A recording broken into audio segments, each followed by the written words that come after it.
Tes 1, 2, 3, 4.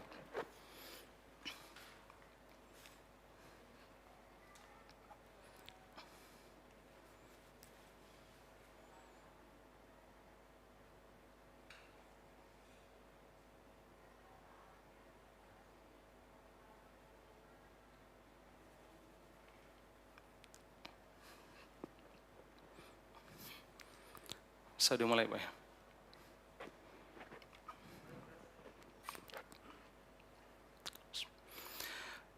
Assalamualaikum warahmatullahi wabarakatuh. Alhamdulillah hamdan katsiran thayyiban mubarakan fih kama yuhibbu rabbuna wa yardah.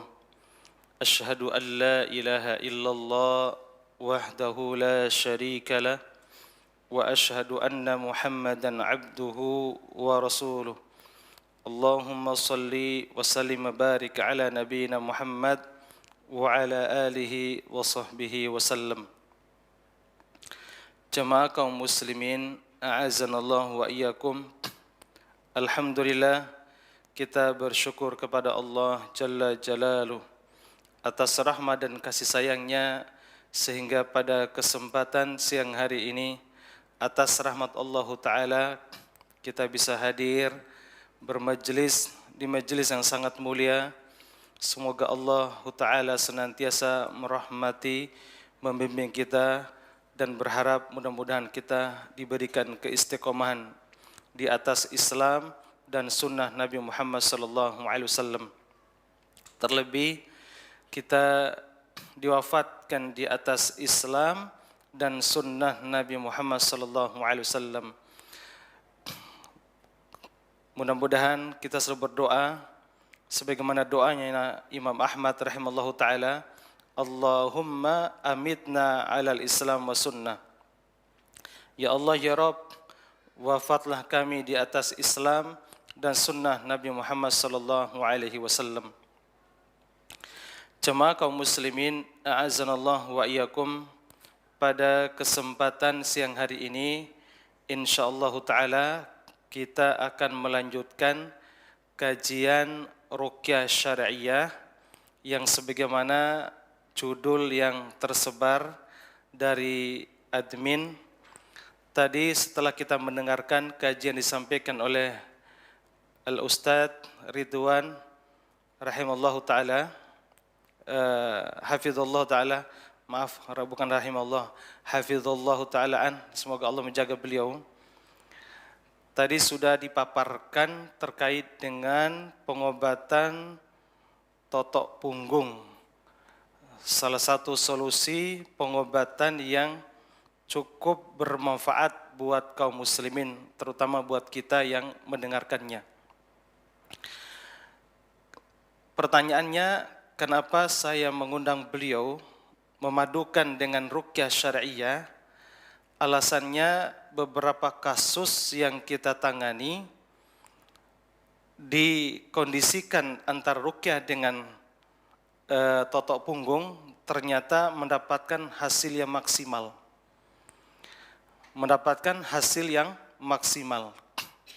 Nah, jemaah sekalian, kaitannya kenapa dipadukan antara ruqyah dengan totok ini sejalan dengan hadis Nabi sallallahu alaihi wasallam dalam Sahih Bukhari, inna syaiton yajri min ibni Adam majrodam. Sesungguhnya syaitan itu masuk ke tubuh manusia lewat aliran darah. Perhatikan baik-baik.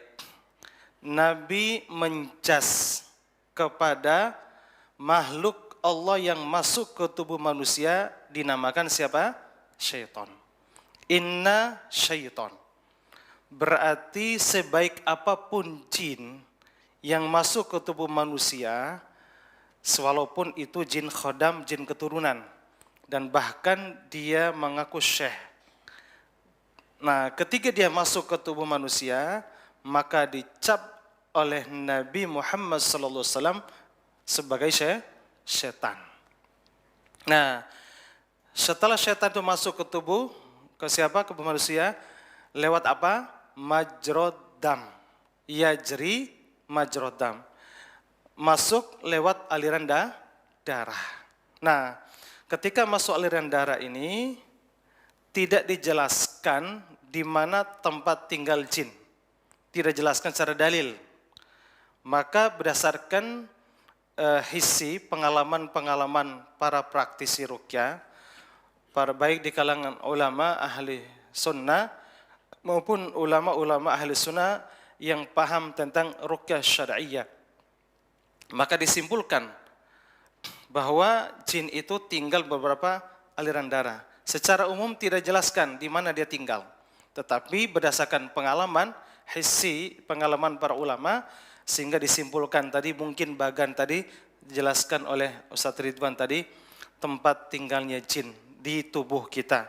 Secara dalil enggak ada, hanya saja dalil secara umum. Nabi mengatakan tadi, setan itu masuk ke tubuh manusia lewat aliran darah. Nah, ketika masuk aliran darah, di manakah dia tinggal? Ya terserah dia, gitu. Terserah jin itu. Mau tinggal di mata, mau tinggal di telinga, mau tinggal di mulut, mau tinggal di tenggorokan, mau tinggal di dada, atau mau tinggal di perut, bahkan di kaki. Nah, sehingga ketika kita membiarkan jin itu tinggal di badan, nah disitulah nanti lama-kelamaan ketika biarkan terjadi penyumbatan aliran darah. Terjadi penyumbatan aliran darah sekaligus oksigen itu tidak lancar. Nah, ikhwati fillah, sebelum kita berlanjut lebih jauh, terlebih dulu kita sampaikan yang dijelaskan oleh Imam Ibnu Qayyim dalam kitab At-Tibun Nabawi. Beliau menjelaskan bahwa sumber penyakit itu ada beberapa hal. Yang pertama, penyakit itu bisa disebabkan karena faktor makanan. Faktor makanan. Misalnya makanan itu konsepnya adalah halalan thayyibah. Halal dan thayyib. Namun ketika makanan itu halal tapi tidak thayyib, itu juga bisa merusak badan. Ada yang thayyib tapi tidak halal, juga merusak lambung. Perhatikan, kaum muslimin yang makan yang haram pasti imbas ke lambung. Perhatikan aja, sejarah orang-orang yang makan yang haram, narkoba, minum khamr, atau makan hasil korupsi. Perhatikan para pejabat yang mengkorupsi uang rakyat. Perhatikan, kalau kita sih ada orang yang gelisah dengan pejabat yang korupsi, enggak usah gelisah, urusan dengan Allah. Tidak akan pernah berkah seumur hidup ketika mengkonsumsi yang haram. Imbasnya nanti kemana? Pasti satu, jiwanya rusak. Yang kedua, fisiknya juga rusak. Nah, kelihatannya orang itu walaupun sehat kelihatannya, tapi hakikatnya jiwanya goncang. Disitulah nanti imbasnya ke fisik. Nah, ikhwati fillah, a'azallayakum, itu tadi dari sumber makanan.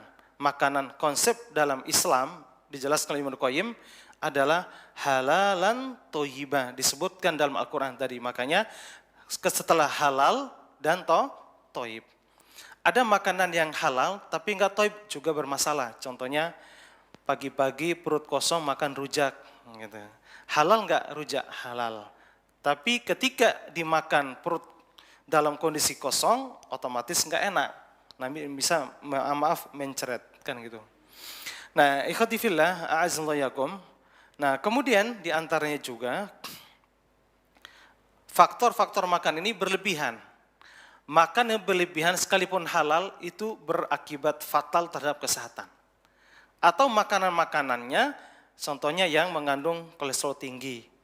Makanya jemaah sekalian, kalau makan makanan itu pilih yang terbaik. Contohnya makan daging. Nabi SAW kalau makan kambing itu biasanya pakai daging yang terbaik, paha. Nabi tidak pernah makan jeroan. Nah, justru di Indonesia makan yang paling lezat itu jeroan. Tapi kalau orang Arab enggak. Gitu. Nah, makanya sering terjadi kolesterol dan sejenisnya. Nah, itu faktor makanan. Ternyata faktor makanan ini menurut para ahli, saya lihat di YouTube salah seorang dokter ahli spesialis jantung, ada juga yang dalam menjelaskan bahwa sumber penyakit itu kalau faktor makanan maksimal hanya 20%. Hanya 20%. Yang terbanyak itu adalah faktor pikiran, psikis. Nanti kita jelaskan. Psikis. Nah, berarti makanan kita makan itu hanya kecil saja. Mempengaruhi kesehatan kita. Makanya ibu-ibu kalau makan apa saja selama itu halalan thayyibah silakan makan. Nah, hanya saja kita tahu porsinya, jangan lebay gitu. Jangan berlebihan. Boleh nggak makan gorengan selama itu halal? Boleh. Tapi jangan terlalu banyak dan jangan sering kan gitu. Nah, justru yang menyebabkan sakit itu contoh. Ibu-ibu kangen dengan gorengan. Karena suaminya tuh ngerti kesehatan, jangan makan gorengan. Enggak, saya pingin, jangan. Akhirnya enggak jadi beli, tadi kan lagi jalan. Enggak jadi beli. Nah, apa yang terjadi dengan istrinya? Nah, nanti pusing dia. Asam lambung naik, karena kesel ke suaminya. Nah, andaikan makan gorengan dengan happy, justru jauh lebih sehat, ketimbang dia enggak beli gorengan, hanya kesel. Nah, disitulah menyebabkan timbulnya penyakit. Nah, orang yang kena psikis itu asam lambung naik, tegang di pundak, di lehernya kenceng, akhirnya menyebabkan pusing. Perhatikan aja orang yang kena psikis. Kelihatan sih wajah ibu-ibu yang bermasalah, kelihatan kok. Nah, kelihatan dari raut wajahnya dan juga ini matanya, pelopak matanya kelihatan. Ibu-ibu yang punya masalah. Terutama jadi istri kesekian. Entahkah pertama, kedua, atau ketiga, apalagi keempat. Nah, gitu. Itu pasti ada masalah. Makanya jemaah sekalian, kalau bapak-bapak yang ingin poligami, berusaha berpikir panjang. Bukan 1000 kali, 2000 kali berpikir dulu. Nah, efeknya nanti yang bersangkutan bermasalah, istrinya juga bermasalah. Karena kepikiran tadi. Karena pada umumnya wanita, pengen dirinya saja disayang. Maka sering saya sampaikan, cinta itu tidak harus dimiliki. Nah, ketika cinta dimiliki, nah disitulah stres. Ya, ini secara psikis Bu ya. Nah, kemudian selanjutnya, faktor makanan tadi bahwa cuma 20%, maksimal. Ada salah seorang dokter, saya tertarik dengan ceramah beliau di YouTube, yaitu dokter Agus Ali Fauzi. Gitu. Itu bagus sekali pembahasan beliau, Masya Allah. Nah, sejalan dengan pembahasan saya, Masya Allah. Makanan itu sedikit. Nah, faktor yang pertama karena makanan. Kedua, faktornya penyebab penyakit kita itu adalah karena psikis. Nah, ini yang terbanyak. Psikis itu yang terbanyak. Nah, yang paling banyak penyakit yang kena kita adalah karena faktor psikis. Bahkan psikis itu kalau menurut dokter tadi 80%, menurut saya pribadi 90%. Wah, itu berbahaya. Pikiran itu. Nah, ikhwati fillah, hampir setiap hari saya tangani pasien itu, saya selidiki, ketika dilakukan ruqyah saja, enggak akan efektif. Enggak akan efektif. Tetapi saya padukan antara nasihat-nasihat, perbaiki mindset tadi, psikisnya dibangun menjadi baik. Subhanallah, ada yang tanpa diruqyah, tanpa ditoto punggung bisa sembuh. Nah, Masya Allah sembuh. Kemarin ada ibu-ibu yang lumpuh kakinya. Gara-gara apa? Kesel dengan suaminya. Kenapa kesel suaminya? Karena suaminya kawin lagi. Subhanallah, setelah dirubah mindsetnya, terserah suami mau kawin berapa, terserah, bodoh amat. Yang penting aku bahagia. Sekalipun engkau membuka berapa pos, yang penting aku bahagia. Ketika ibu membersihkan hati seperti itu, insya Allah nggak akan kena penyakit. Tanda omongan saya. Kalau dosa urusan Anda, yang penting saya sebagai wanita soleha tetap menyayangi Anda, berbuat baik pada Anda, sayang pada anak, baik sama orang tua, hubungan sampai sama Allah, sudah selesai masalahnya. Yang penting bahagia. Makanya apapun masalah, ini berulang-ulang sampaikan di sini, caranya adalah atasi masalah tanpa masalah. Insya Allah akan selesai, Bu. Kalau ada masalah, atasi masalah tanpa masalah. Paham, Bu, ya? Tidak harus tadi ke tempat tertentu kan gitu. Nah, dan juga prinsip yang selalu saya ulang-ulang adalah sekalipun banyak masalah yang kuhadapi, yang penting aku bahagia. Aku bahagia di atas masalah. Bisa enggak ibu konsepkan diri ibu, aku harus bahagia sekalipun banyak masalah. Nah, makanya orang yang paling bahagia itu adalah orang yang paling sehat. Makanya untuk melawan virus corona, melawan virus apapun yang di depan kita, maka lawan dengan kebahagiaan. Masya Allah. Ketika orang bahagia itu enteng semua, pundaknya enteng, kakinya ringan, pikirannya fresh, pandangannya enak, kepalanya ringan. Coba aja, Bu. Kalau dari sini sekarang mungkin pada enteng badannya, karena enak mendengarkan nasihat dan kajian. Tapi setelah nyampe rumah, Masya Allah, nyampe rumah, bayangkan sampai ada ibu-ibu, ketika datang majelis ilmu, begitu bahagia dia. Pas belum nyampe rumah, baru lihat pagarnya, udah enak. Udah mulai enak. Kenapa enak? Nah, melihat biasanya rumah ini saya berantem sama suami. Nah, lebih enak lagi ketika suami pulang parkir. Lalu lihat, gregetan dia. Langsung kesel. Nah, disitulah tegang semua saraf-saraf.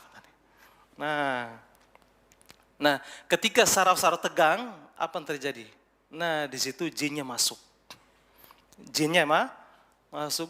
Jin sihir itu belakangan dia masuk. Dia masuk di saat kondisi hati kita yang tidak stabil. Kesel, marah, dendam. Nah, perhatikan orang-orang yang begitu. Biasanya gampang kena penyakit. Nah, ikhwati fillah, a'azzallahu iyyakum, walaupun ada juga ibu-ibu yang tidak frontal dia. Ada yang gregetan. Perhatikan orang gregetan. Lihat anak, lihat suami, nah pasti kena penyakit. Ada yang tidak begitu, tapi menahan di sini. Sama juga penyakitnya banyak. Gitu. Makanya jemaah sekalian, ada orang yang menahan, tapi maafkan, itu yang sehat. Nah, aku maafkan. Walaupun dia sekilas marah, sekilas, tapi setelah itu dia maafkan. Nah, itu lebih sehat. Ini Bu ya, manajemen sehat secara psikis. Gitu. Baik, selanjutnya terkait dengan masalah tadi, ketika kesal marah, apa yang terjadi? Jinnya masuk. Nah, disitulah nanti saraf-saraf tegang, asam lambung naik, jadi tegang. Nah, nanti dibutuhkan tadi otot punggung. Gitu. Kalau dibiarkan seperti itu terus menerus jin tadi, nah di situ psikis. Nah, apalagi perhatikan ibu-ibu. Makanya beda bapak-bapak ibu-ibu.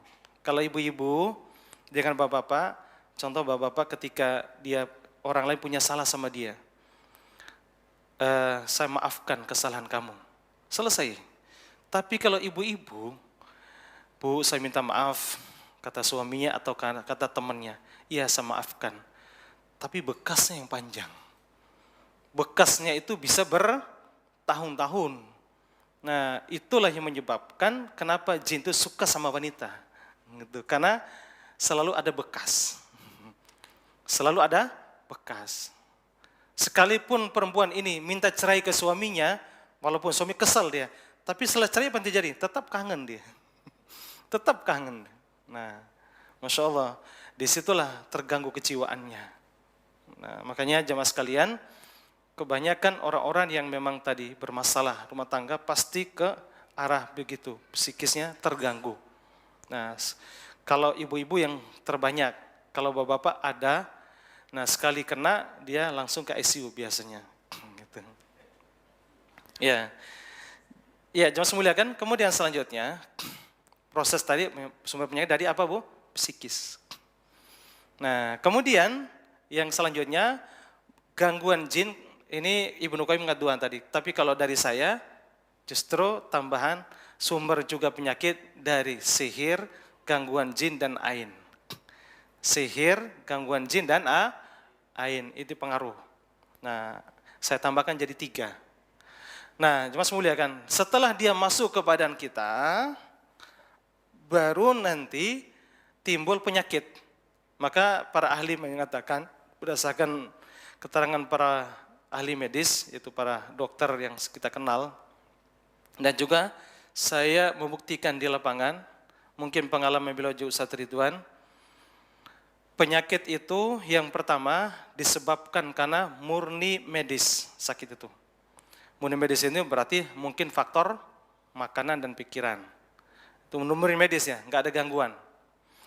Nah, kemudian yang kedua sumber penyakit itu disebabkan karena gangguan jin. Walaupun sama-sama tanda-tandanya tadi, ada tanda-tandanya sama.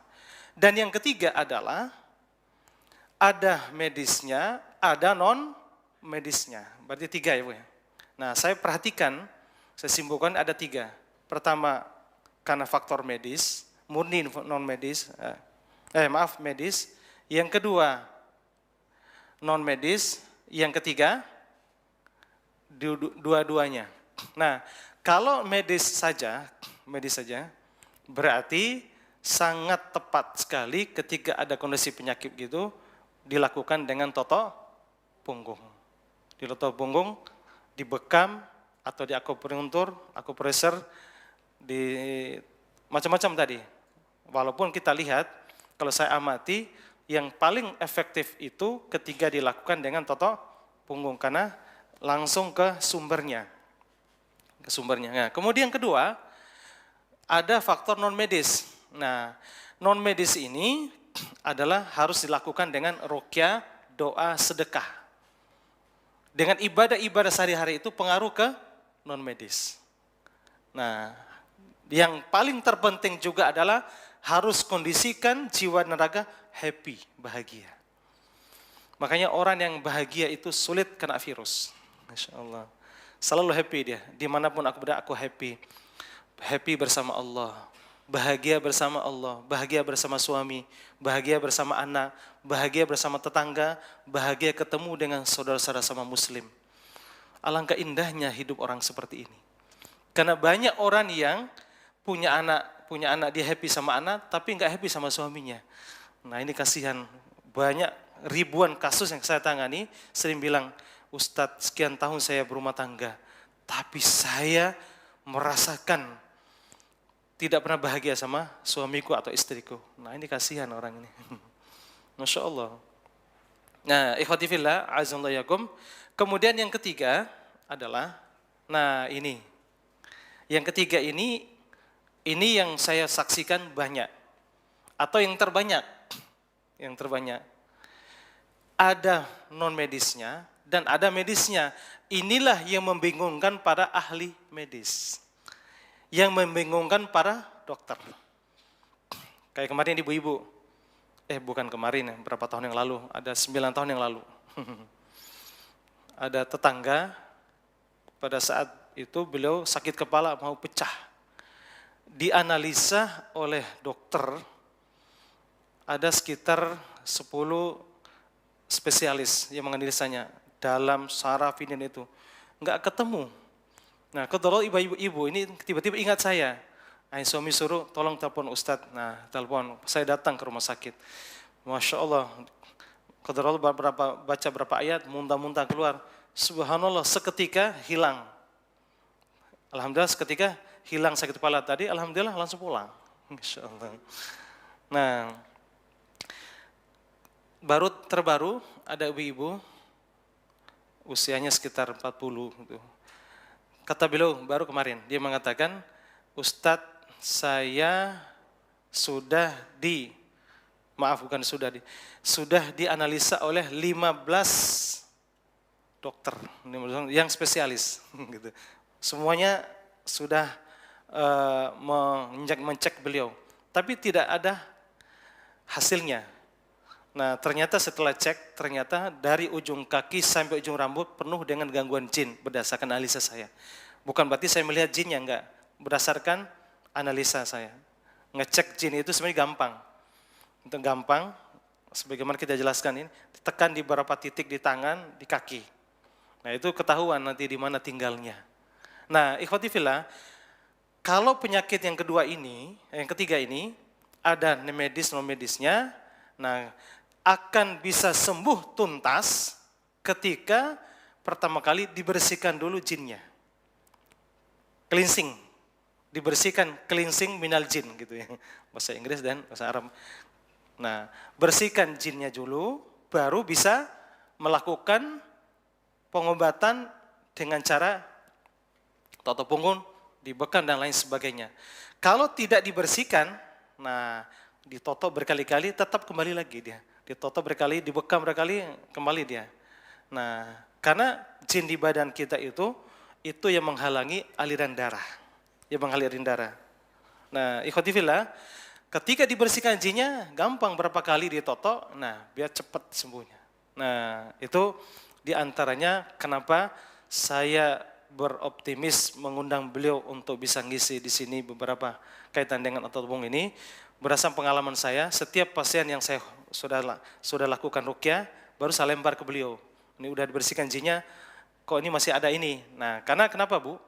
Ketika dibiarkan jin itu bertahun-tahun, ibu misalnya ini minum obat.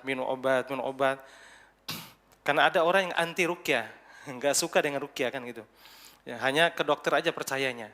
Dia tidak tahu bahwa di balik itu ada pengobatan yang diajarkan oleh Nabi SAW. Makanya ada orang yang sudah paham sunnah juga terkadang nggak mau diruqyah. Kayak kemarin ada jamaah saya 2 hari yang lalu. Dia nggak mau, padahal dia sering ngundang saya untuk ruqyah istrinya. Tapi dia nggak, bahwa dirinya saya bisa ruqyah sendiri kok. Merasa dirinya bahwa udah bisa. Tapi buktinya saya nggak ada. Ternyata setelah saya cek, langsung berontak, di harimaunya banyak.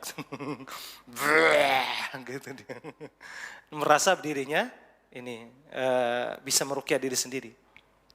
Ya jangan kita Bu, berapa syekh yang kita ruqyah itu beliau ahli ruqyah. Beliau ahli Quran. Dia adalah seorang syekh. Qadarul ketika ruqyah, Masya Allah, berontak juga, teriak-teriak dia. Jinnya banyak. Karena tidak ada jaminan setiap orang itu bersih dari gangguan jin. Apakah saya nggak ada? Kemungkinan ada. Nggak ada yang bersih. Apakah saya meruqyah itu nggak ada? Nggak ada yang jamin. Bahkan Nabi SAW pun pernah kena santet sampai beliau lumpuh 3 hari. Nah, para syekh pun banyak kena. Artinya bahwa siapapun orangnya bisa kena. Maka itulah syariatnya. Kenapa kita harus belajar seperti ini agar kita tahu cara menangkalnya. Nah, di samping itu juga kita mendapatkan berkah karena kita belajar ilmu syar'i. Nah, gitu ya. Nah, ketika dia masuk, dibiarkan sekian tahun, nah disitulah sirkulasi darahnya terhenti. Jadi timbulnya bisa ke kanker. Saya perhatikan, kanker itu 90% karena gangguan jin. 90%. Atau saraf kejepit. Ada kemarin di ibu-ibu, bukan kemarin maaf, berapa tahun yang lalu, saraf kejepit. Setiap beliau berdiri gini, baru 5 menit udah getar gini dia. Nah, dia nggak kuat. Nah, sudah divonis dokter harus operasi. Saya bilang coba dicek, Bu. Dek. Oh iya, ini gangguan.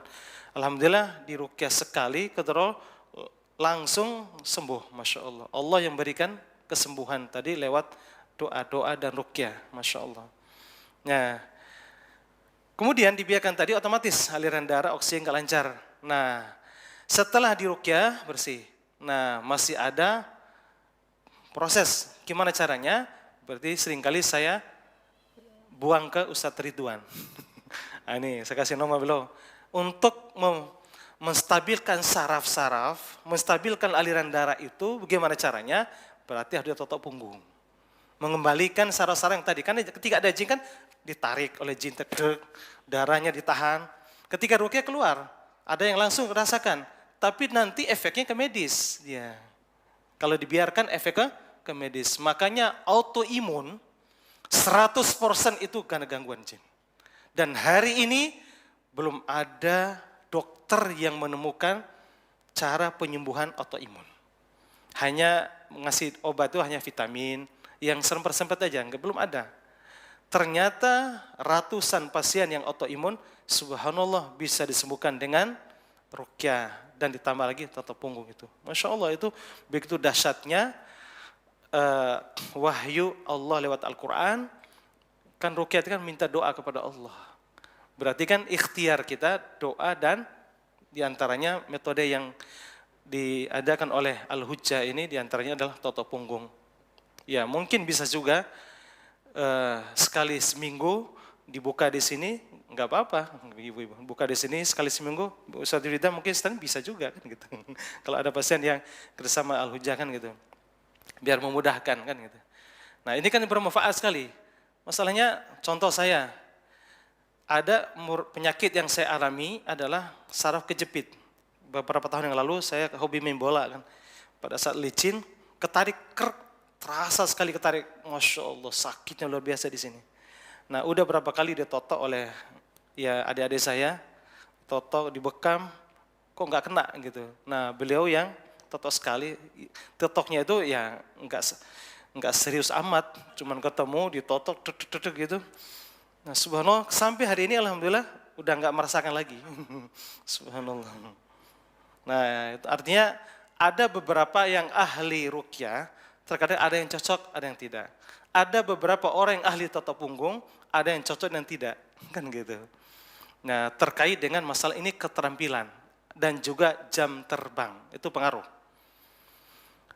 Bukti ruqyah pun itu kan pengaruh masalah doa, tapi ini pengaruh juga jam terbang. Sebagaimana Imam Ibnu Qayyim menjelaskan bahwa, guru beliau Ibnu Taimiyah. Ruqyah itu sama dengan mengasah pisau. Semakin diasah pisaunya, semakin tajam. Tapi kalau enggak diasah, dia tumpul. Makanya orang yang sehebat apa dia menjadi ahli qiraah Quran, hafal Quran, ketika tidak mendalami ruqyah, nah biasanya pisaunya enggak tajam. Makanya ada beberapa syekh yang nelpon saya, padahal dia hafiz Quran. Beliau sudah ruqyah, dia meruqyah orang itu, tapi dia enggak membawakan hasil karena dia bukan ahlinya. Dia enggak terbiasa meruqyah, makanya tumpul. Tetapi ahli ruqyah sekalipun dia bukan ustadz, karena dia sering meruqyah, ternyata lebih tajam baca Al-Fatihahnya ketimbang syekh. Makanya orang yang sering meruqyah, ibu-ibu ruqyah mandiri, ruqyah pribadi, ruqyah istri, anak, suami, bapak sering lihat aja nanti ketajamannya, tanda omongan saya. Makanya jangan malas untuk melakukan ruqyah mandiri. Banyak jamaah saya yang hanya belajar seperti ini, sekarang yang menjadi praktisi ruqyah. Bahkan beliau sekarang sering diundang ke luar negeri. Padahal beliau tadinya sekedar ikut-ikutan, dia uji coba terus, Masya Allah. Dan profesional dia menang ininya, alhamdulillah beliau cukup profesional dalam menanganannya. Nah ini menunjukkan bahwa ruqyah itu bukan hanya ustadz tertentu. Semua orang bisa. Sama dengan tata punggung. Apakah Ustadz Ridwan langsung tiba bisa begitu? Enggak, prosesnya belajar. Belajar terus insya Allah itu sangat lebih bermanfaat buat kita. Makanya jemaah sekalian yang Allah muliakan, itu diantaranya yang perlu kita jelaskan. Penyakit yang ketiga Bu ya, itu karena faktor apa tadi? Karena gangguan jin dan medis. Nah makanya tadi caranya adalah cleansing jinnya, baru mencairkan atau menguraikan saraf yang tegang. Makanya ibu sekalian, tanda-tanda orang yang sarafnya tegang, psikis itu, ibu pegang pundaknya, pasti di sini tegang. Orang-orang yang punya psikis itu. Nah, bahkan orang yang toto punggung pun nanti ketahuan siapa yang punya masalah nanti. Siapa yang punya masalah ketahuan, nggak bisa dibohongin. Ini analisa saya udah cukup lama terkait dengan masalah psikis ini. Karena setiap hari saya tangani kan masalah psikis, baru jinnya itu masuk. Gitu. Kalau diruqyah berulang-ulang, sementara psikisnya masih ada pada diri orang ini, nggak akan sembuh. Ketika diruqyah enak, tapi ketika pulang ke rumah, kambuh lagi. Makanya ibu-ibu, kalau ada masalah dengan suami, minta tolong ke seseorang, datang sama suami. Harus diruqyah dua-duanya. Gitu. Istri dan suami. Kalau ibu-ibu punya tekanan batin dengan suami, caranya apa? Harus dijelaskan ke suami. Kenapa istrinya begini? Nah, dikasih tahu. Oh, ternyata istri ini sering kesal ke suami. Kenapa kesal? Oh, ternyata suaminya begini. Nah, ketika dinasehati suami, saling minta maaf, tanpa diruqyah pun bisa sembuh seketika. Gitu. Ini setiap hari kita tangani, Bu ya. Proses ruqyah itu, biasanya ruqyah saya nomor 2 kan. Nomor 3 kan. Yang pertama kali adalah bagaimana mindset tadi diarahkan ke arah yang lebih baik, dirubah. Nah, perhatikan aja, kebanyakan ibu-ibu sakit itu gara-gara mindsetnya aja. Gara-gara apa? Pikiran, gara-gara stres. Nah, ada kemarin ibu-ibu, kan kasus gini Bu ya, ada ibu-ibu yang ke suaminya, dampak suami baik, soleh. Nah, terkadang diuji oleh Allah, anaknya yang bermasalah. Kemarin ibu-ibu telepon saya, Ustadz, saya lagi nyesek. Ibu kenapa nggak hadir? Nyesek. Oh ya, kalau nyesek itu 90% sumber penyakit psikis. Psikis, gara-gara apa? Kesel. Padahal ibu ini Masya Allah, murid kajian saya. Beliau itu soleha, suaminya Masya Allah, Bu, nggak ada masalah yang suami, Masya Allah suamiku, selama saya nikah bahagia sama suamiku. Saya nggak pernah ada masalah. Coba anaknya bagaimana Bu? Kesuruh ke masjid? Iya, tapi beliau ini seringkali telat, udah adzan, kok belum ke masjid? Kok udah komat, terus kesel dia. Nah inilah sumber penyakit itu. Gregetang, gitu. Makanya nyesek. Gitu. Nah gitu Bu ya, pengaruh ke anak. Ada yang anaknya soleh semua, soleh dan soleha. Tapi yang bikin kesel apa? Suami. Ini yang paling banyak adalah suami. Suami, kenapa kesal tadi? Apalagi ibu-ibu yang terlalu aktif merajia HP suami. Nah itu paling banyak penyakitnya. Tanda omongan saya, pasti kena psikis. Nah setiap hari dirajia. Ya, setiap hari dirajia HP suaminya. Nah, terkadang ada WA yang salah masuk. Nah, ini. Nah, ini SMS di mana nih? Siapa ini? Nah, disitulah jinnya masuk. Nah, apalagi tadi bapak-bapak yang menjadi tahanan kota oleh istrinya gitu. Di rumah, padahal baru di rumah, baru 1 jam keluar ditelepon. Udah di mana ini? Udah bilang di mana? Sherlock. Nah, kasihan suami seperti ini. Seolah-olah tahanan kota dia. Nah, istri seperti ini kena penyakit. Dan juga suami pun jadi masalah juga. Tegang juga dia. Nah, dari mana sumber penyakit Bu? Dari diri sendiri kan?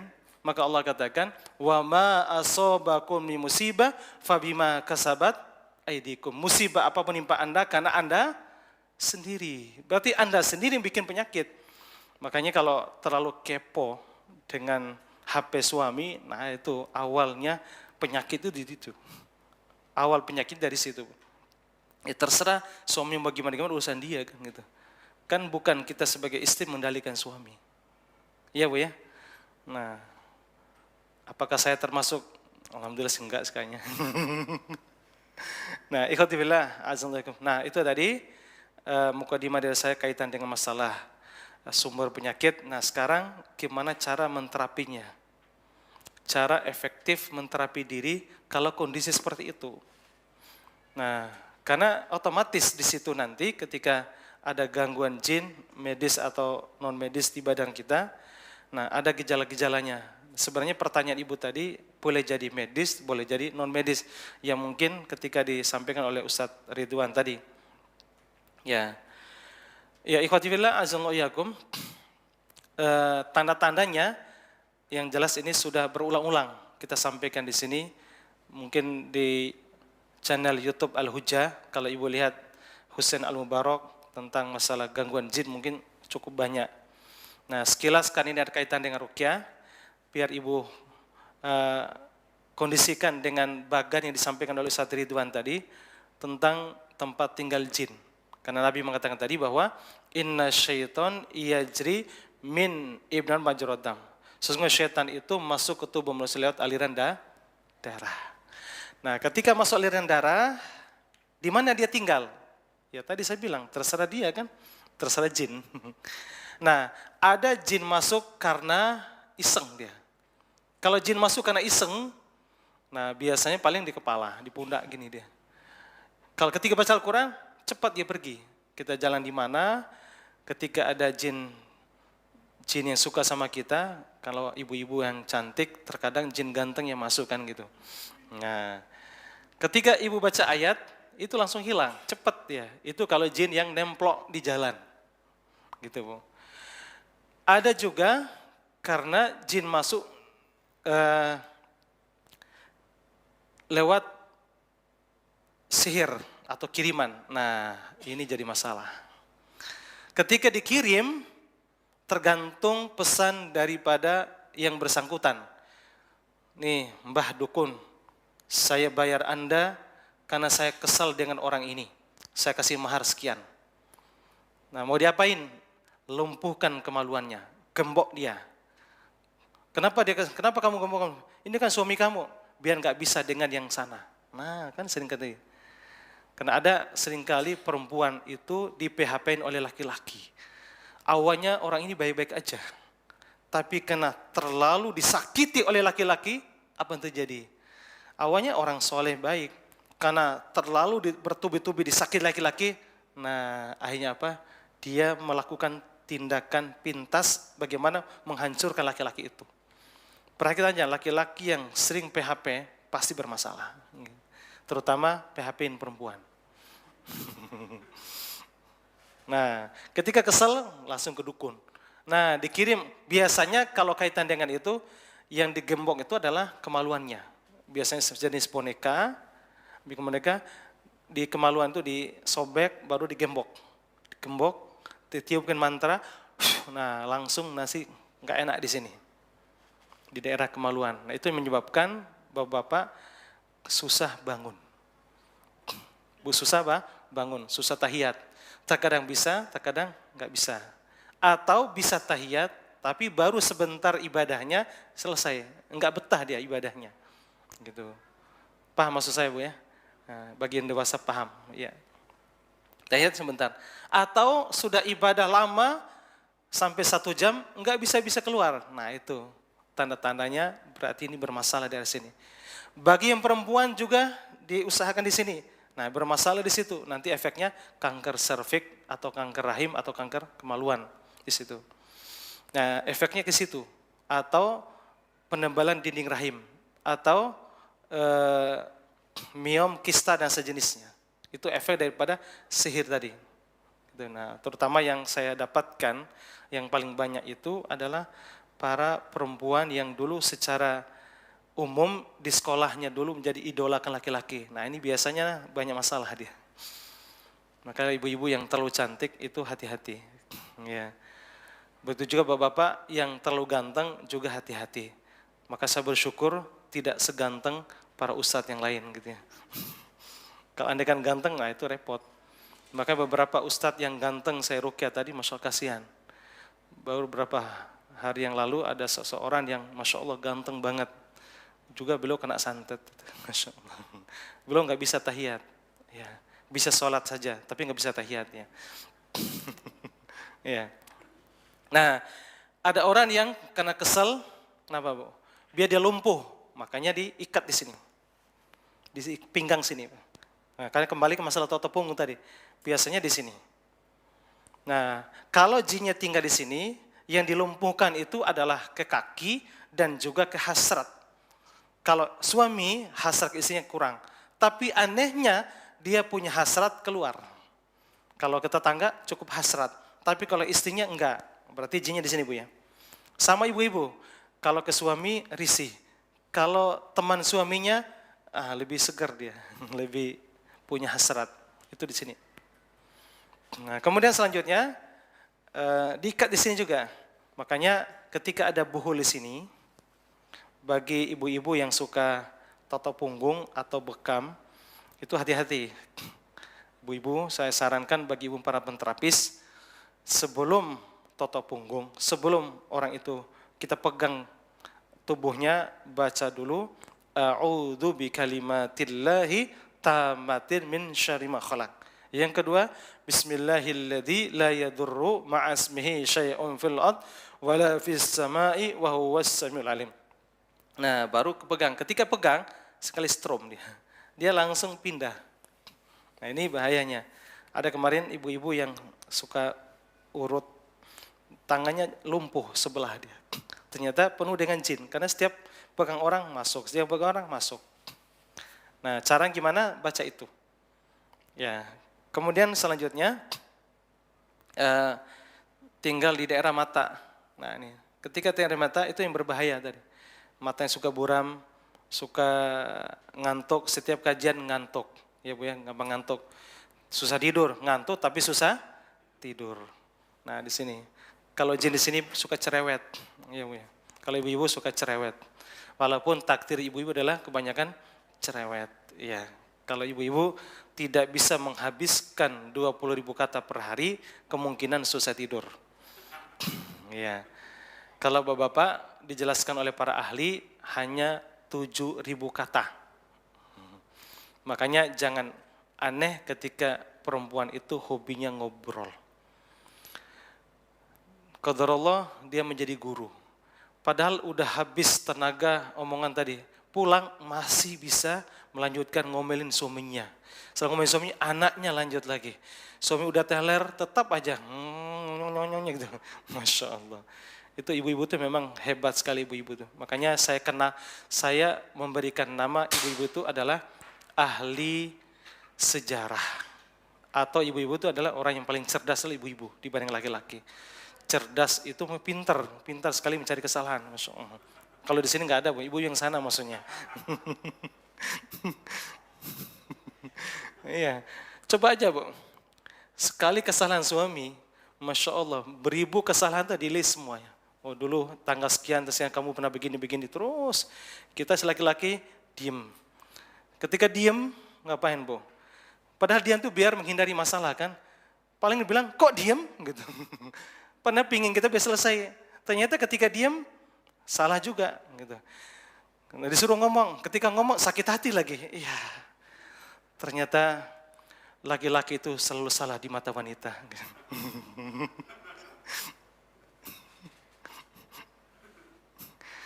Kalau ibu di sini nggak ada kayak gitu Bu ya?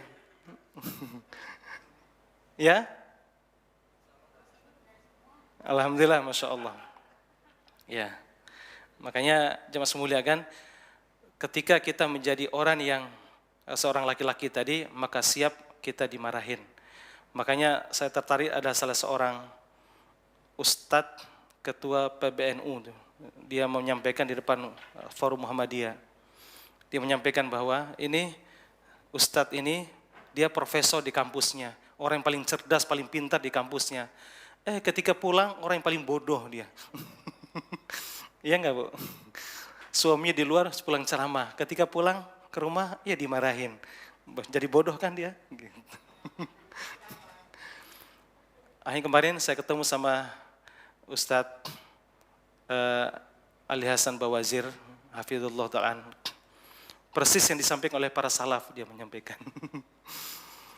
Bila ketemu saya, dia bilang, itulah para salaf dulu. Ketika di luar menjadi orang yang cerdas, orang yang pinter, orang yang begitu luar biasa. Tapi ketika pulang ke rumah menjadi orang yang bodoh. Diapain Bu? Dimarahin. Diceramahin lagi, Masya Allah. Mending ceramahnya sekedar setengah jam. Bayangkan suami sekedar 5 menit, dia 5 jam. Enggak selesai bangun tidur, nyambung lagi. Gitu. Besok lagi nyambung lagi. Ada enggak gitu Bu? Oh enggak.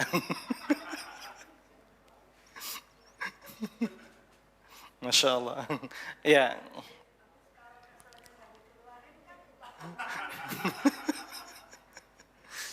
Ya. Maka ibu-ibu, bapak-bapak tuh dengarkan itu kata ibu-ibu. Kalau nggak dikeluarkan sakitan tuh di sini. Gitu. Ya, nah ikhwati fillah, itu tadi tanda-tandanya sebenarnya kalau ibu melihat, lihat di YouTube aja bahwa intinya tadi gampang ngantuk, susah tidur, sering sakit kepala, pusing. Nah itu semua sebenarnya pengaruh gangguan jin di sini. Nah, sama dengan tadi pembahasan toto punggung tadi. Nah ketika diruqyah dan di toto punggung, nah baru sempurna aliran darah enak nanti. Sama dengan saya kemarin. Saya kira saya itu kemasukan jin gitu. Udah saya ruqyah kok nggak ada ini dan itu, berkali-kali saya ruqyah. Ini ada apa pinggang saya ini? Setelah ditotok sama beliau Ustaz Ridwan, tek. Walaupun sebelum udah dia totok, masalahnya saya nggak yakin ini karena medis kan gitu, karena udah ditotok sama adik saya dan yang lainnya. Kok nggak sembuh-sembuh? Pada saat tepat sasarannya ditekan tadi, makanya level beliau yang dipakai tadi kan, ya kasihan yang ditotok tadi, mana di orangnya. Langsung level 3, tidak tanpa level 1, 2 kan gitu. Kalau badannya aktivis, beda tebal kan, ini aktivis. Nah udah dikencangin lumayan kan gitu. Setelah ditotok, subhanallah sampai sekarang Allah yang menyembuhkan tadi. Alhamdulillah nggak pernah merasakan. Biasanya saya ketika ngilu stick sampai ke sini, nggak enak kaki saya. Baru sebentar jalan, misalnya umroh, baru berapa kali itu udah nggak enak. Udah ngos-ngosan. Nah setelah di terapi tadi, saya main futsal, sekarang alhamdulillah udah enak. Tendangannya bagus, Masya Allah. Jalan jauh pun alhamdulillah udah enak. Walaupun butuh proses, kemarin kan baru sekali. Tadi pun sebelum kesini, tadi ketolok mau kayak, kemarin kan es terus minum, malam-malam mau pilek tadi. Udah mulai nggak enak tenggorokan tadi. Setelah itu tadi, udah segar, alhamdulillah nggak jadi sakit tadi. Masya Allah. Ini tadi, pada saat baru tekan di sini tadi, kira-kira 5 menit lah sebelum berangkat bareng tadi, ditekan sama beliau, tiba-tiba hidungnya plong, jadi nafas enak, Masya Allah. Nah itu manfaatnya toto punggung itu begitu luar biasa. Nah makanya ibu-ibu pun bisa tadi pendalaman kerja beliau, dan kalau enggak ya mungkin undang ke rumah, bisa dijelaskan langsung praktek di situ kan luar biasa. Beberapa kasus yang kita serahkan ke beliau, penyakit yang subhanallah luar biasa, Allah yang memberikan kesembuhan lewat toto punggung tersebut. Baik, jemaah semuliakan, itu tadi tanda-tandanya, mungkin bisa dikembangkan lagi. Nah sekarang sudah menunjukkan jam 2, setelah itu baru melakukan ruqyah mandiri. Andaikan tidak harus ke Ustadz ruqyah, berarti bisa ruqyah mandiri. Ini yang sering kita tekankan. Nah barangkali sekarang kita bisa melakukan ruqyah mandiri. Kira-kira ibu-ibu siap nggak kalau ruqyah sekarang? Atau mungkin di lain kesempatan? Atau perlu sekarang? Oh sekarang. Iya, corona itu juga bagian daripada gangguan juga. Iya.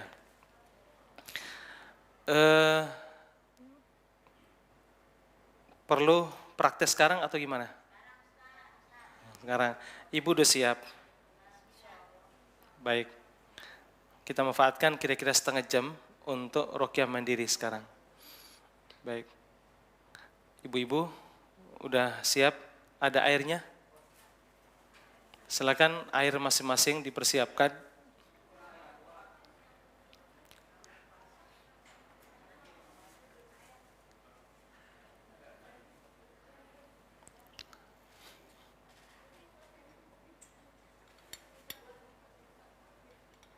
Ya, silakan, ada air yang ini dibagi sama jemaah ini.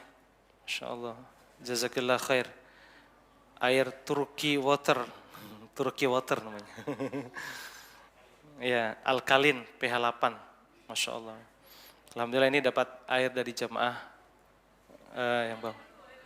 Ya, sambil menunggu pembagian air, silakan.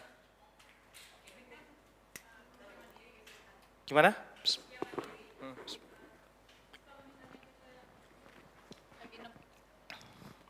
Assalamualaikum warahmatullahi wabarakatuh. Assalamualaikum warahmatullahi wabarakatuh. Begini Ustadz, di saat saya ruqyah mandiri, tangan kanan, Iya. tiba-tiba di pikiran saya ada nama seseorang gitu. Apakah benar memang dikirim dari dia atau gimana Ustadz? Terus saya ruqyah terus gitu. Terakhir di hati saya gitu kunci gitu itu maksudnya apa ya Ustadz? Kunci di maksudnya? Apakah jinnya terkunci apa gimana gitu saya nggak ngerti. Ada bisikan? Saya nggak bisa ngeluarin, terkunci dia. Oh, kalau kekunci seperti itu biasanya ada kaitan dengan sihir. Ada kaitan sihir. Kiriman seseorang kemudian dikunci oleh dukun itu. Itu pertama, itu perkiraan. Yang kedua bisa juga karena ain. Terkadang ain itu bisa lebih dahsyat daripada sihir. Gitu.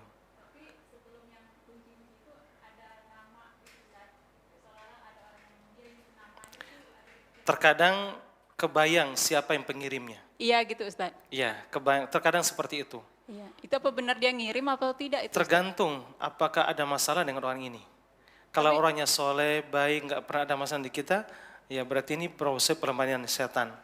Kalau memang orang ini memang sedikit kelihatan kejahatannya, kelihatan orang ini hasad, hasut, macam-macam, ya wallahualam mungkin orang itu, tapi tidak bisa dipastikan. Begitu ya. Wallahu taala alam. Ya. Ya, makasih Ustadz. Ya, sama-sama. Ada yang lain?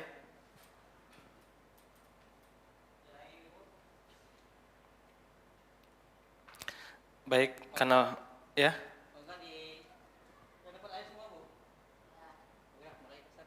Baik, karena waktunya cukup singkat.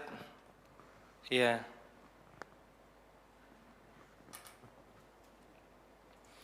Maaf, ini saya baca dulu pertanyaan Bu ya, sebentar. Pertanyaan di sini agak berapa? Apa Ustaz, bagaimana hukumnya ruqyah dengan cara mediumisasi kemasukan jin ke orang perantara Ustadz? Mediasi ini. Tapi ini sini mediumisasi gitu ya. Sebenarnya mediasi. Ya, ikhwati fillah, kalau mediasi ini sebaiknya hindari mediasi, kecuali media itu yang langsungnya begini. Orang ini udah nggak bisa bangun. Nah, kemudian kita ruqyah dua-duanya karena saudara kan gitu ya. Karena masih ada saudara, kita ruqyah dua-duanya. Dan terkadang kan nggak mungkin muntah. Ini kan orang lagi ICU ibaratnya. Nah, kita manfaatkan orang ini juga memang biar dua-duanya sekalian diruqyah. Terkadang jin itu bisa lewat seseorang itu, terkadang lihat muntah yang sampingnya saudaranya kan gitu. Karena dia bisa masuk lewat aliran darah kita, langsung muntah. Nah, itu menurut beberapa ulama yang membolehkan hal seperti itu. Baik. Kemudian selanjutnya, Assalamualaikum Ustadz, Ana mempunyai penyakit asam lambung. Jika kambuh bisa cesak Ustadz, dan Ana termasuk orang pemikir. Nah, apakah boleh Ustadz Ana melakukan ruqyah setiap hari? Jawabannya boleh. Cuman yang bersangkutan ini terapi dulu mindsetnya. Ini kasus seperti ini udah ratusan ribu saya tangani. Bahkan kemarin ada seorang Ustadz yang pemikir. Dia galau dengan keadaan kaum muslimin sekarang. Karena beliau ini memang perhatian ke Islam itu luar biasa. Ustadz ini Masya Allah begitu soleh, baik, dan sangat sensitif terhadap perkembangan Islam. Nah, beliau juga kena asam lambung. Nah, setelah dijelaskan terapi beliau, alhamdulillah, qadarullah, ya Allah memberikan kebaikan buat beliau. Nah, kasusnya banyak sekali seperti ini. Ketika orang pemikir, pasti asam lambungnya sering naik.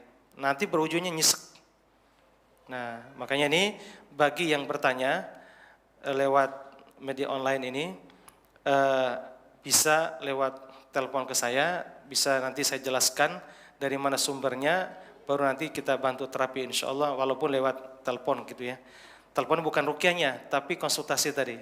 Bagaimana cara menghadapi masalah yang dihadapi, gitu.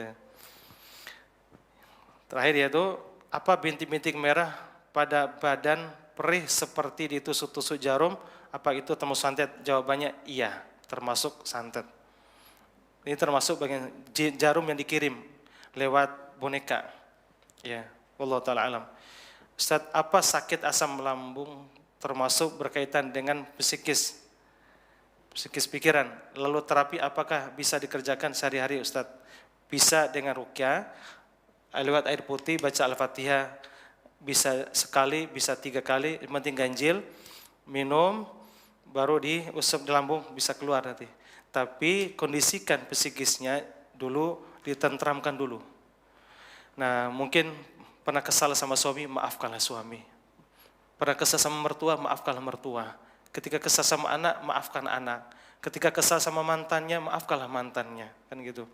Makanya jangan pernah, mudah-mudahan tidak melewati mantan-mantan tadi Bu ya. Iya. Bahkan sekarang pun ada usaha kopi kenangan mantan. Lihat pas tadi malam minum sama istri kok ada kopi kenangan mantan loh. Kok diingatkan lihat kopi gitu. Nah ini, padahal seharusnya pingin hilang. Baik, ikhwati fillah, a'azzan wa iyyakum. Sekarang kita mulai karena waktunya singkat. Ustaz, ini ada pertanyaan lagi, 5 lagi Ustaz dari YouTube.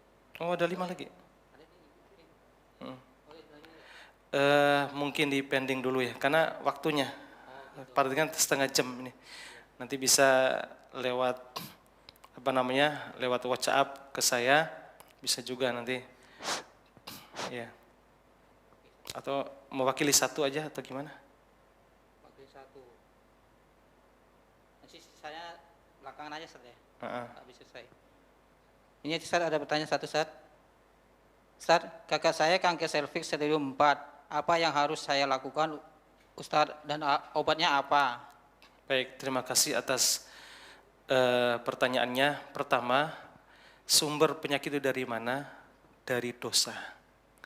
Disebutkan oleh Nabi Sallam, al-masaib wal amrul ahzan fid dunya jaza, musibah di musibah, sakit demi sakit yang Anda rasakan, wal ahzan, kegoncangan jiwa, fid dunya, di dunia, jaza, sebagai balasan dosa.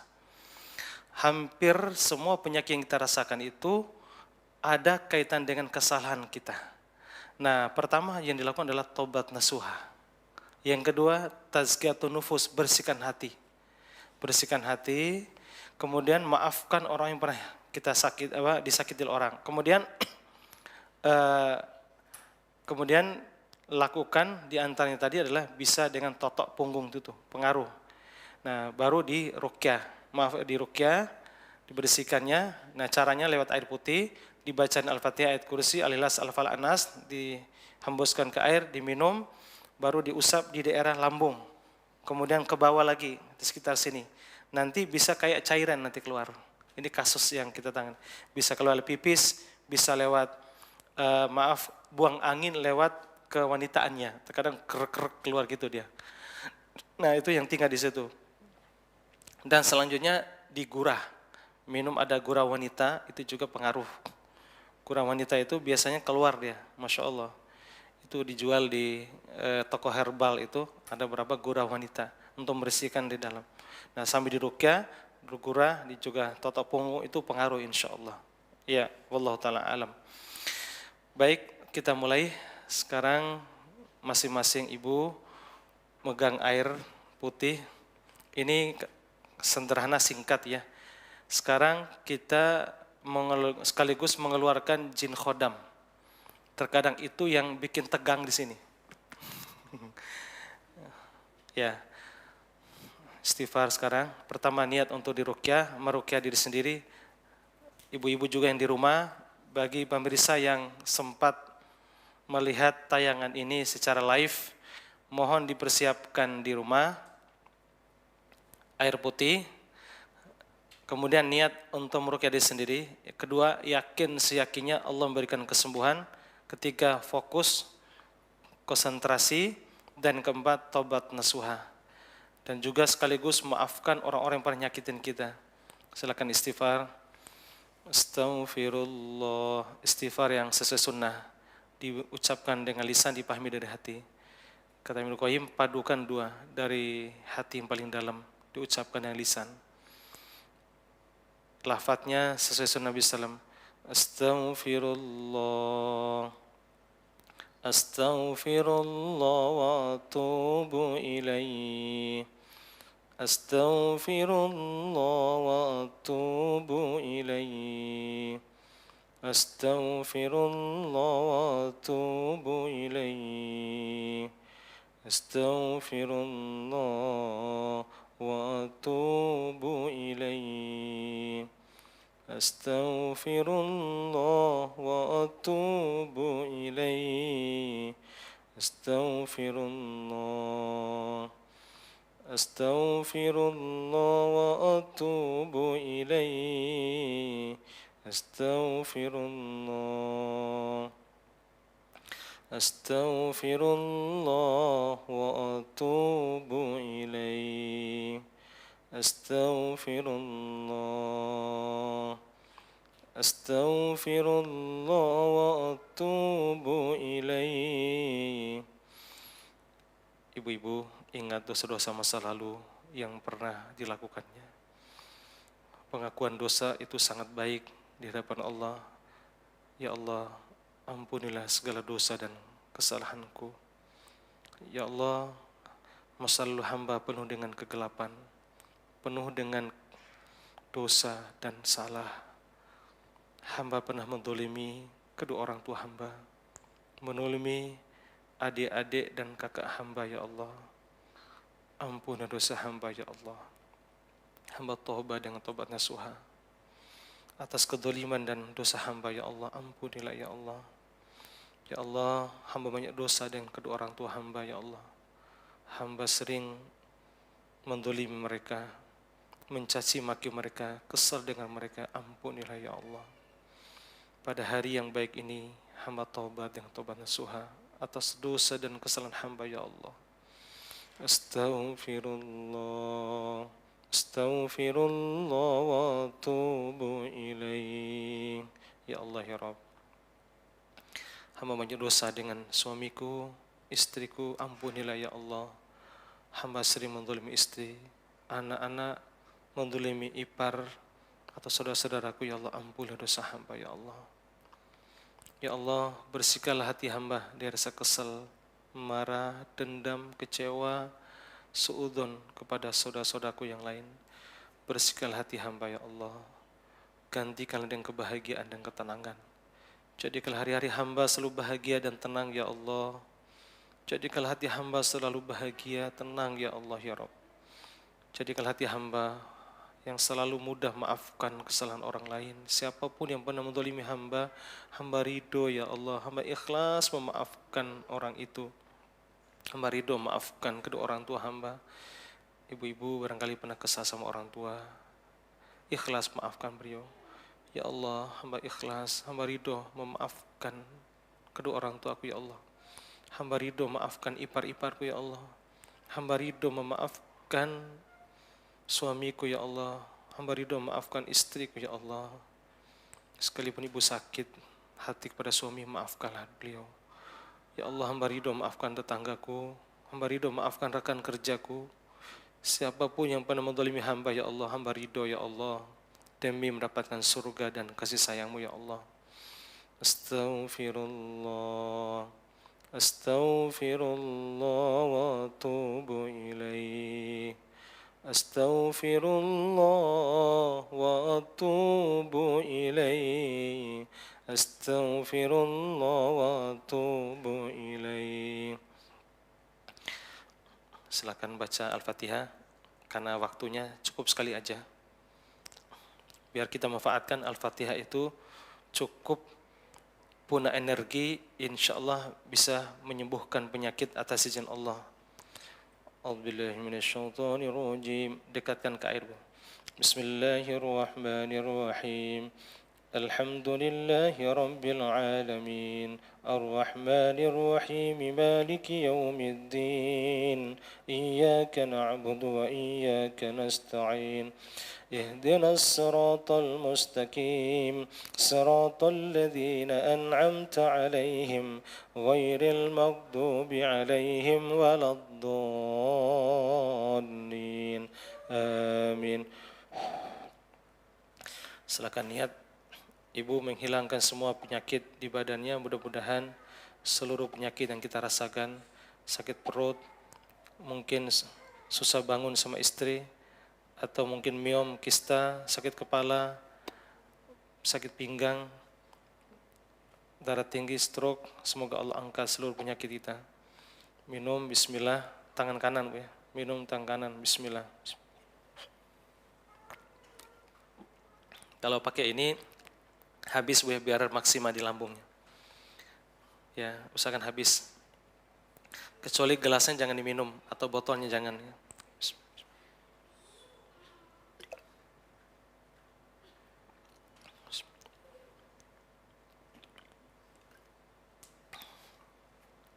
Ya, dihabiskan Bu.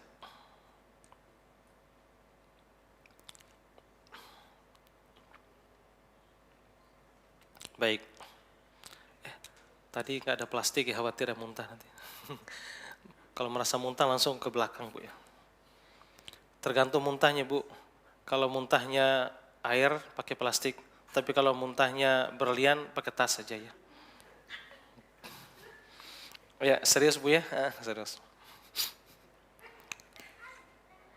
Baik, ibu-ibu, bagi yang punya warisan, mendapatkan terima warisan dari kakeknya, dari ibunya, bapaknya, ibu ikhlas membuang Bu ya. Ibu jangan, gak usah nampung warisan yang begituan dari jin Bu ya. Kecuali warisan mobil, rumah itu gak apa-apa ibu terima ya. Baik, ikuti yang kata saya Bu, ini pelepasan jin khodamnya. Bismillahirrahmanirrahim. Ya Hayyu ya Qayyum birahmatika astaghith. Ya Allah ya Rabb, dengan rahmatmu hamba mohon pertolongan. Lepaskan semua jin khodam yang ada tubuh hamba, baik khodam dari keturunan maupun dari dukun. Hamba ikhlas membuang ya Allah. Hamba ikhlas, hamba ridho ya Allah. Hamba tidak butuh jin khodam, hanya butuh pertolonganmu ya Allah. Lepaskan semua jin keturunan yang ada tubuh hamba dan juga anak keturunanku ya Allah. Di cucuku, anak-anakku, lepaskan semua ya Allah. Hamba tidak butuh khodam lagi, hanya butuh pertolonganmu ya Allah. Baik, sekarang akad Bu, ikutin kata-kata saya, bersuara, karena biar dia dengar. Wahai jin dan khodam yang ada tubuh saya, mulai hari ini saya akad dengan kalian untuk memutuskan hubungan antara saya dengan kalian. Saya haramkan kalian tinggal di tubuh saya lagi dan anak keturunan saya. Sekarang keluar semuanya. Keluar semuanya. Ditepuk sini Bu. Ditengkuk. Tekuk sini kepala, tengkuk. Fokus masing-masing. Ketika ibu fokus, nanti langsung keluar dia.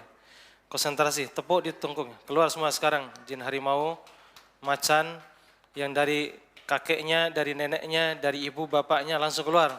Keluar semua, ya Allah, ukhruj. Muntah ke semua, lepas. Lesana atau muntah. Di sini Bu, tengkuk sini. Di sini nih. Tepuk sini Bu.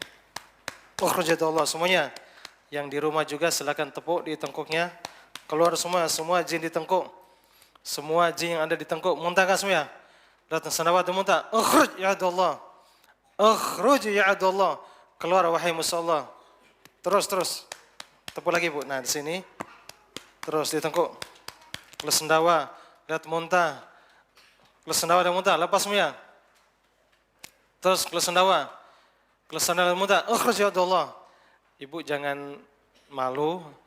Ketika malu biasanya susah keluar dia. Ketika ikhlas lepas. Yang penting aku sembuh. Gitu. Nah sekarang baca dulu Al-Falaq telapak tangan. Sekali. A'udzubillahi minasyaitonir rajim. Bismillahirrahmanirrahim. Falaq min syarri ma khalaq wa min syarri ghasiqin idza waqab wa min syarri nafathati fil 'uqad wa min syarri hasidin idza hasad. Bismillahirrahmanirrahim. Qul a'udzu birabbin nas, malikin nas, ilahin nas, min syarril waswasil khannas alladzi yuwaswisu fi sudurin nas minal jannati wan nas. Sekarang usap di lambung, konsentrasi. Di sini Bu, di perut, di dada, konsentrasi, fokus masing-masing. Sambil minta kepada Allah agar Allah angkat seluruh penyakit kita. Coba letakkan di lambung, fokus, konsentrasi. Semua jin di lambung, semua jin di lambung, naik di dada, dari bawah tarik atas, naik, lesendawa, naik lewat mulut, keluar lewat mulut, muntahkan, terus. Muntah semua, naik, akhrajadallah. Akhrajadallah. Naik ke sendawa.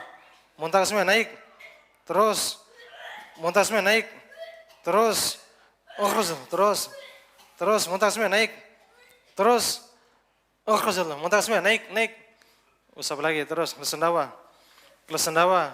Keluar semua, naik. Semua yang ada di perut, yang ada di lambung. Coba ibu usap. Terus. Ke sendawa, naik. Usap lagi, biar ente enak. Ketika di terapi totok punggung lebih enak nanti. Tarik atas, naik. Semua yang di lambung, di perut, di selangkangan, di kejantanan, keluar semua, naik. Terus naik, akhrajadallah. Kesendawa lewat muntah, naik, akhrajadallah. Akhrajadallah, muntahkan. Terus, muntahkan semua, naik.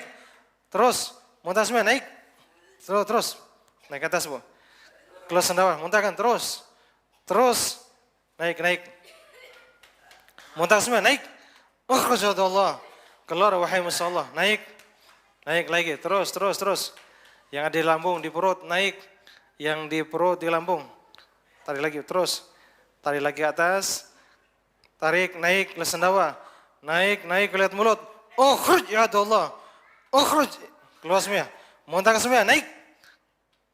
Kelihatan muntah, terus. Naik, lesendawa. Terus, lesendawa dan muntah, terus. Nah, terus naik ke atas, terus. Nah. Lesendawa. Terus, lesendawa. Sekalian sini, Bu. Nah, lagi tadi. Semua di tengkuk. Lesendawa, lihat muntah. Semuanya di tengkuk. Agak kencang lagi, Bu ya, biar kena. Semua jin khodam, harimau, macan, langsung keluar. Lihat muntah semua, naik. Akhrajadallah. Keluar, wahai musallah. Keluar semua, terus.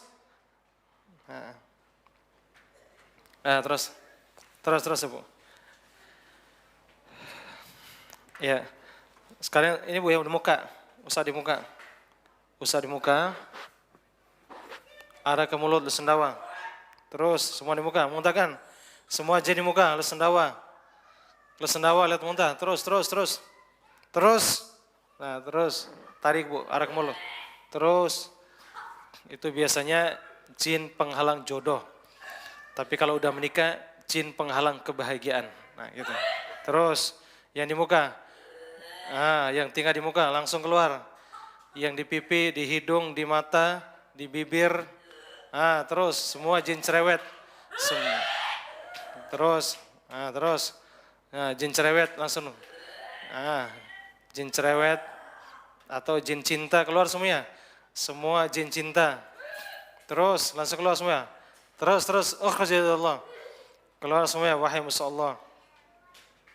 Terus, semuanya tarik lagi. Di telinga, Bu, yang sering ada bisikan telinga. Sering gatal telinganya, langsung keluar. Terus, keluar baik, terus.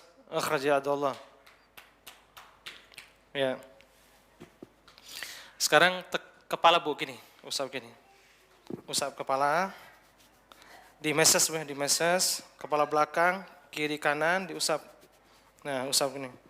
Agak meses, Bu ya, semua di sini.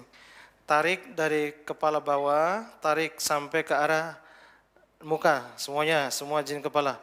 Sambil minta, ya Allah, keluarkan jin di kepala hamba, ya Allah. Tarik. Nah, terus pelan-pelan arah ke mulut.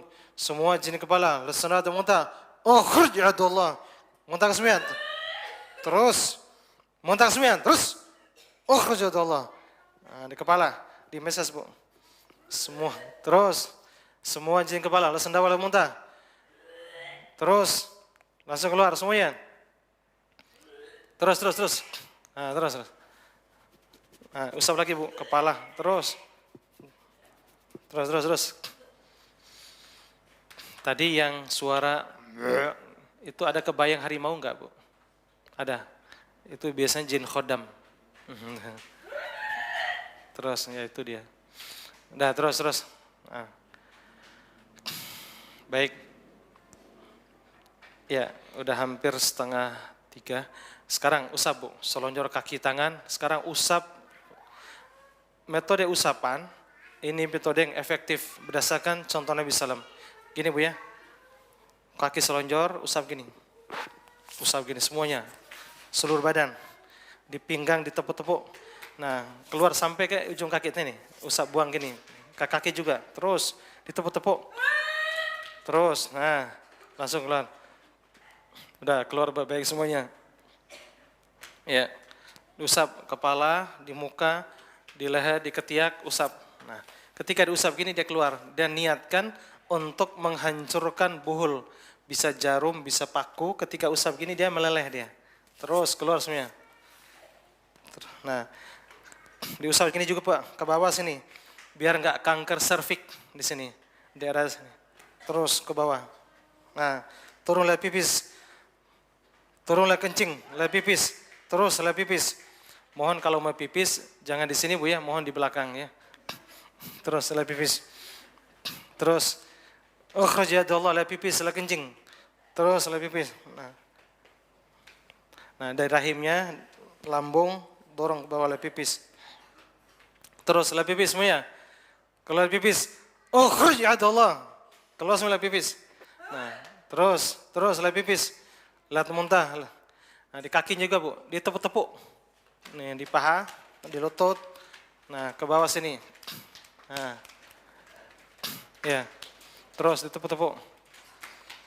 Di kaki. Nah, bilang keluar, harus masing-masing keluar bilang. Keluar. Nah, sama kan tadi ditotok punggung kan ditepuk-tepuk juga kan itu. Biar aliran dan lancar. Ini biar jinnya pada terurai keluar. Nah, itu sangat punya manfaat sekali Bu ya. Kenapa dibaca dulu Al-Falanas? Aisyah mencontohkan begitu, Rasulullah mencontohkan gitu baca. Sehingga ada keberkahan di tangan ketika baca ayat. Nah, ketika gini dia keluar dia. Nah, aliran darah pun jadi lancar kan setelah ditahan oleh jin itu. Masya Allah. Makanya saya tertarik dengan toto punggung itu tadi karena pengaruh sama-sama ingin lancar aliran darah semua. Diusap gini. Baik, apa yang dirasakan sekarang Bu? Apa yang terasa sekarang? Hah? Enteng, berapa kilo yang kurang? Ini baru sekilas, tadi kan cuma 15 menit ya. Nah itu cari yang efektif aja. Nah kalau pingin maksimal nanti ulangi di rumah. Nah karena mungkin biar tidak lupa atau mungkin ada yang lupa, tinggal dilihat aja di YouTube itu. Ketik nama saya Husain Al-Mubarak, channel Al-Hujah kan ada tuh. Nah diulang-ulang lihat, nah, itu efektif Bu. Ada yang lumpuh, ada yang nelpon saya dari Australia, lihat lewat YouTube, dia ruqyah, subhanallah, alhamdulillah bisa jalan. Tadinya lumpuh. Ada yang dari Singapura, ada yang dari Amerika, nah, itu setelah lihat YouTube, pengobatan lewat YouTube itu, Masya Allah, bisa diberikan semua. Kan ada contoh, karena setiap muslim itu bisa meruqyah diri sendiri. Ya, mohon dilanjutkan di rumah Bu ya. Demikian pembahasannya dan sekaligus praktek ruqyah mandiri. Ya, tadi sebenarnya kan pingin pembahasan aja, tapi karena tadi Ustadz Ridwan mempraktekkan toto punggung, ya saya juga sekilas praktek juga ruqyah kan gitu. Biar sama-sama punya manfaatnya. Nah, untuk pendalaman toto punggung bisa konsultasi ke Ustadz Ridwan, tadi nomornya sudah disampaikan. Kalau dari saya ya bisa langsung lewat WhatsApp gitu Bu ya. Baik, itu saja. Lebih dan kurang semaaf. Aku qouli hadza nasul adim untuk mendapatkan rahmat Allah dan diampuni dosa-dosa kita. Kita akhiri dengan doa kifaratul majelis. Subhanakallahumma bihamdik asyhadu an la ilaha anta astaghfiruka wa atubu ilaik. Wassallallahu alaihi Muhammad. Assalamualaikum warahmatullahi wabarakatuh. Ya, tanya langsung atau tanya di lewat? Ya boleh. Ya silakan.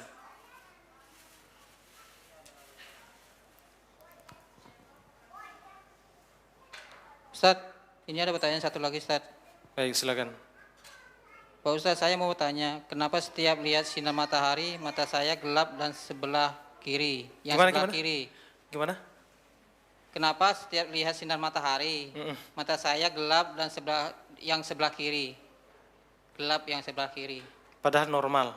normal. Iya, kemungkinan ini gangguan. Pernah dialami oleh beberapa jemaah yang seperti ini, setelah ruqyah alhamdulillah sembuh. Cara ruqyahnya bisa air putih baca Al-Fatihah, disiram atau air jam-jam di sini. Kedua, bisa dibaca telapak tangan Al-Falaq An-Nas, tiup, sering diusap gini. Ya, sini. Iya. Ada yang lain? Silakan. Ada Ustaz? Iya, silakan. Ustaz, saya mau bimbingan untuk meruqyah diri saya karena saya sulit untuk mendapatkan jodoh. Baik. Usia beliau berapa? Oh Nggak ya. tahu, Ustaz. Sulit dapat jodoh ada berapa faktor. Saya tidak menyebutkan faktor lain kecuali kaitan dengan kajian. Di antara faktor yang penghalang jodoh itu karakter pribadian orang itu. Terkadang terlalu milih, ada juga kayak gitu. Ada sosok sang pangeran datang, ternyata nggak pingin yang pangeran itu, pingin yang lebih dari pangeran itu. Nah, kadang-kadang begitu. Terlalu milih, pada akhirnya pun kena hadis Nabi. Kata Nabi SAW, Idza atakumur rajul, kalau datang laki-laki yang kau ridhoi agamanya dan akhlaknya, fangkihu, maka nikahkanlah. Kalau tidak, nanti akan terjadi masalah besar. Apa masalah besar? Mungkin boleh jadi jodohnya nanti susah, karena dia menolak sang laki-laki yang datang. Karena seringkali patokan ibu-ibu bapak kan patokannya gajinya berapa, kerja di mana, atau gimana-gimana lah gitu. Seringkali patokan duniawi. Ketika menolak laki-laki itu, maka kemungkinan nanti akan susah dapat jodoh. Kedua, bisa juga karena faktor dulu pernah disukai laki-laki, kemudian dia tidak mau menerima, cinta ditolak, dukun bertindak. Gitu. Ketika dukun bertindak, kemungkinan itu pengaruh sihir. Nah, makanya ini harus diruqyah. Tanda-tanda sihir terhalang jodoh, biasanya mukanya sering gak enak. Ketika ngaca cantik, terkadang lihat lagi jelek, terkadang kayak nenek-nenek gitu ya. Di muka, kedua di leher, ketiga di payudara, selanjutnya di pinggang sini keikat ya, sehingga dingin sama laki-laki. Kemudian di bawah kemaluan, di bawah perut di kemaluan, sekitar selangkangan, itu diruqyah. Nih diulang-ulang, insya Allah bisa sembuh. Bahkan sudah dibahas di YouTube juga cara meruqyah susah dapat jodoh, itu ada di channel Al-Hujah, ada di situ. Bisa dilihat dan langsung praktek di situ, insya Allah bisa. Wallahu taala alam. Ustaz, tanya selanjutnya Ustaz. Iya. Ahwan Ustaz, Ibu Ana terkena sakit pengapuran saraf dan otak. Ketika sakitnya kambuh, sakit luar biasa Ustaz. Apakah penyakit tersebut bisa diruqyah dan apakah disebabkan juga dari pola pikiran Ustaz? Baik, terima kasih atas pertanyaannya. Kemungkinan satu, pertama pola pikir. Yang paling banyak itu kaitan dengan pola pikir. Baru yang lain ikut. Nah, jinnya masuk, fisik masuk, jadi yang lain. Nah, barangkali harus kita cek dulu ini masalahnya apa. Andaikan beliau masih bisa komunikasi, bisa lewat telepon, apa masalahnya. Karena ini sangat terkait dengan kehidupan sehari-hari. Ya, pokoknya penyakit yang kita rasakan itu sangat terkait dengan pola kita sehari-hari. Tidak mungkin penyakit itu dari jauh. Ya, nggak akan jauh dari masalah suami, masalah anak, masalah istri, masalah tetangga, orang tua, mertua, itu aja. Kalau yang kerja, masalah anak buahnya, masalah atasannya, masalah temannya, itu aja. Kalau yang buka usaha, paling masalah mitranya, kan gitu. Nggak akan jauh dari situ. Cuman tidak boleh kita suudzon. Tidak boleh sih suudzon. Hindari suudzon. Karena pintu masuknya jin itu lewat suudzon. Ya, sebaiknya ibu tadi dicek dulu yang lebih ahli psikis, baru nanti mengambil tindakan. Apakah bisa lewat ruqyah saja atau lewat toto punggung, insyaallah. Barakallahu fiik. Ini ada lagi Ustaz. Iya. Ustaz, untuk mengobati sakit tiroid dalam, istateroid, batu ginjal kecil-kecil banyak kanan kiri.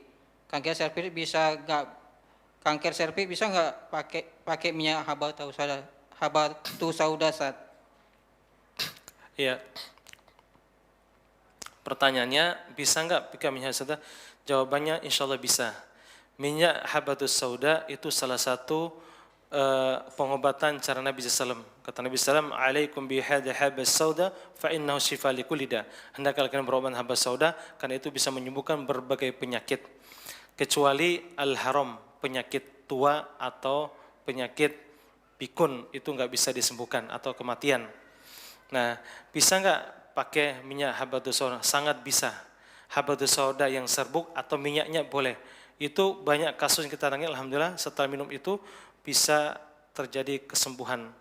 Nah, bisa ruqyah, bisa toto punggung, dan bisa minyak zaitun atau minyak habatus sauda. Wallahu taala alam. Cukup? Baik, karena waktu. Ada yang tanya, Bu? Atau cukup, Bu, ya? Karena kita mau akhiri dulu. Terima kasih atas kepercayaannya, karena tadi sudah ditutup doa kafatul majelis. Saya cuma cukupkan. Assalamualaikum warahmatullahi wabarakatuh.